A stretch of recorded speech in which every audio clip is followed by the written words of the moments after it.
Chapter 114.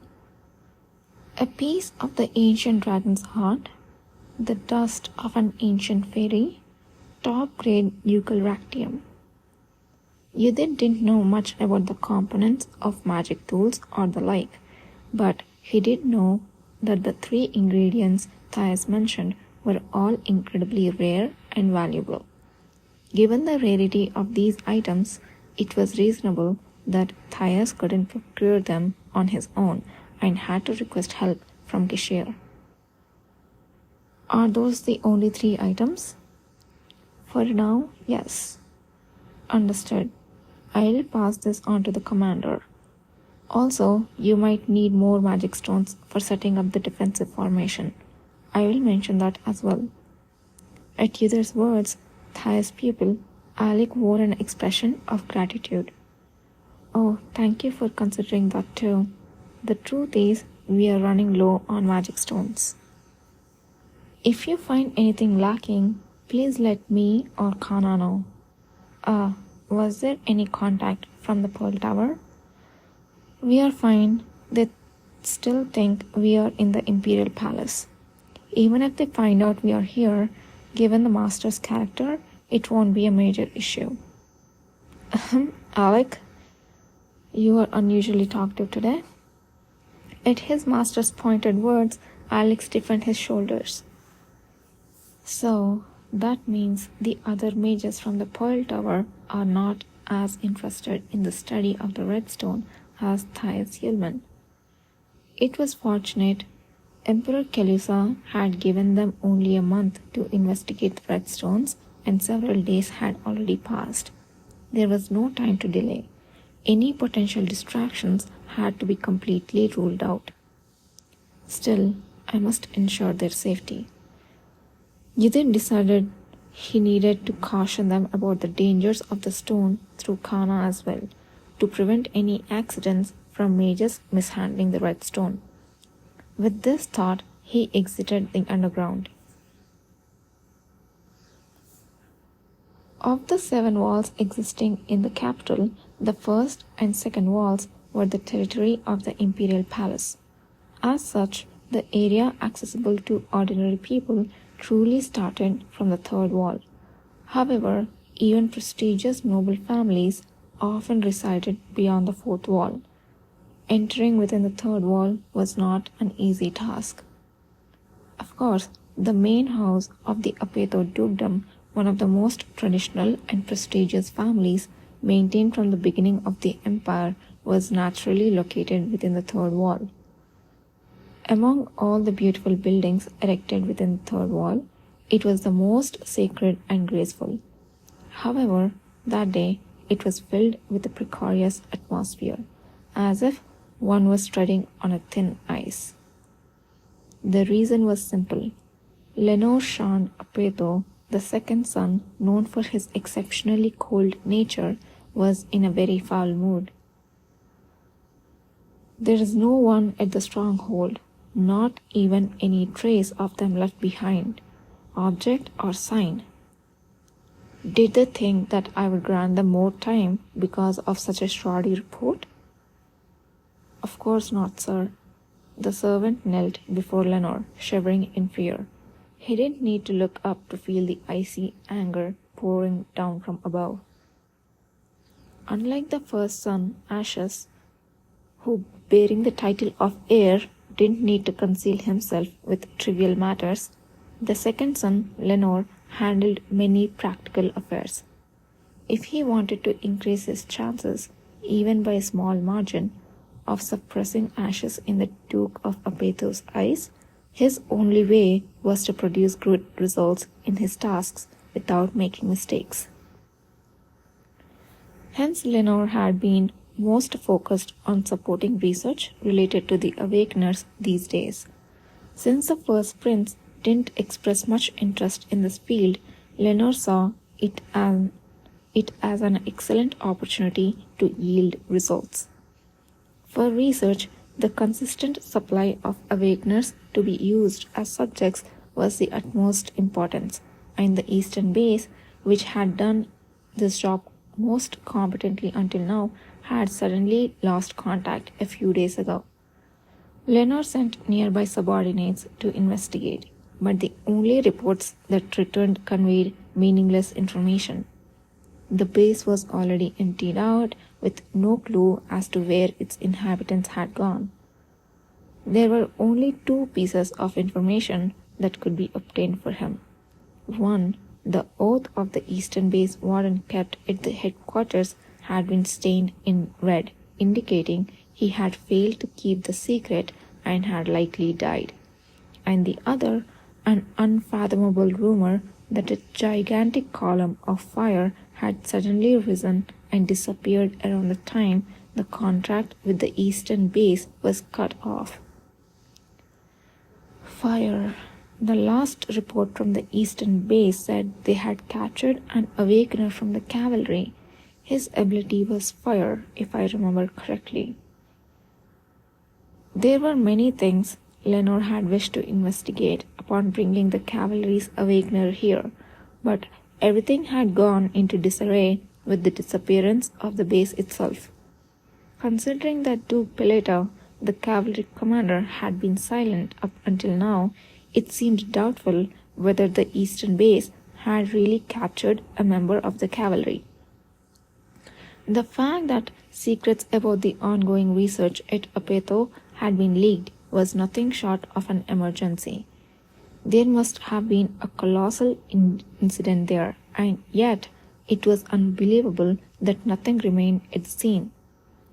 Even more disturbing was the fact that, according to the reports, some time had passed since the site was thoroughly cleaned up, but no suspicious movements had been felt around Apeto family.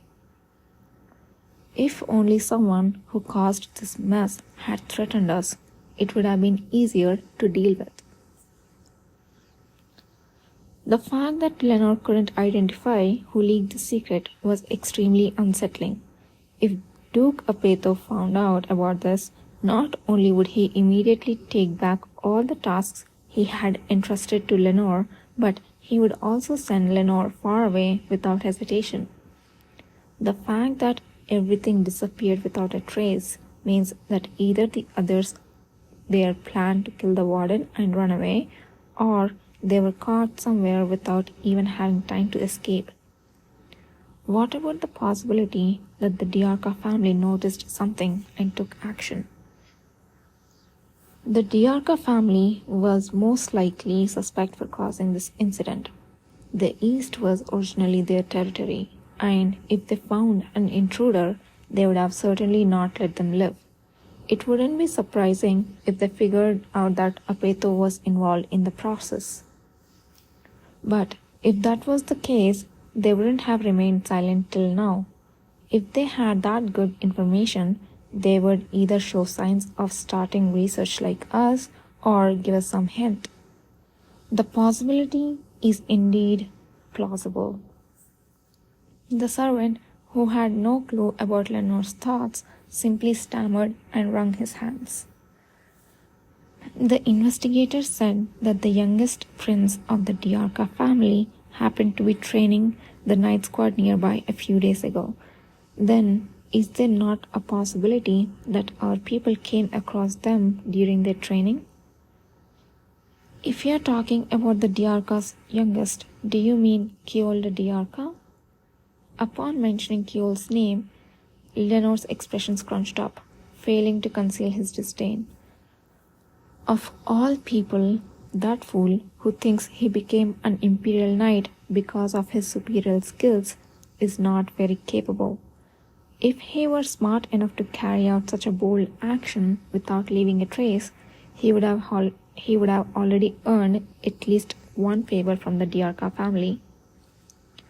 I apologize if my inadequacies upset your mood, sir. Immediately, the servant prostrated himself on the ground, his forehead pressing against the floor. Enough. Any other peculiarities? Speak up. Anything will do. If you can't prove your worth here, there will be no future for you.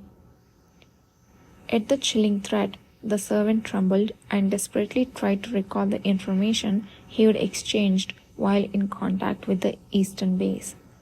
He was so terrified that everything he knew seemed to disappear from his mind. But with great effort, a small piece of information popped up. The people of the eastern base said they had a few collaborators in the nearby village. Wouldn't we be able to obtain information related to the incident if we find those collaborators? Collaborators? The Apeto family's bases scattered across the continent did a lot of work, but their most important task was to undermine the powers that followed other aristocratic families. One of the most effective methods was to recruit dissatisfied young nobles with the issues of succession or inheritance as collaborators. I wonder how much they really know, but alright, it's better than not trying. Along with monitoring the movements of the Diarca family, find and investigate those collaborators, then report back. Yes, sir. Lenore rose from his seat and headed towards the annex behind the main mansion. The annex had a prison in the basement, and it felt strange to see priests in white robes moving around amidst the horrifying scene where groans of pain echoed. Among the priests, one with the most luxurious holy symbol necklace around his neck turned to Lenore and greeted him immediately. Welcome, second young master. How is the research going, uncle? The middle-aged priest, referred to as uncle by Lenore, was Beltrail Sean Apeto, one of the illegitimate siblings of the current Duke of Apeto. He had an uncanny resemblance to the Duke, suggesting undeniable kinship. Beltrail had joined the Sun God Temple at a young age and had risen to the position of one of the 12 senior priests directly under the Pope. Outwardly, he seemed utterly incorruptible, but the inner contents didn't align with his appearance. The priest smiled gently and patted Lenore's shoulder. As always, we are simply observing the will of God. God's will? Amid the chorus of agonized groans, it was an eerily absurd phrase to hear, but no one challenged him on it. None of the ones you sent last time who had children survived. It seems certain that there are more complicated conditions necessary for them to reproduce than simply waiting for their mating season. Is that so? How is the plan to observe their changes coming along? At Lenore's question, Beltrail shook his head. It seems we need to gather more awakeners who originally had power. Wouldn't there be differences between an awakener priest and an awakener mage? It would be best if we could find an awakener knight who can use aura, but that might be quite challenging. The news was negative. They still hadn't obtained clear results, but Lenore couldn't be angry at his uncle, so he simply let out a long sigh. It's been over a year since we started this research, and we still haven't achieved any significant results. If Ashes knew about this, he would double over the laughter.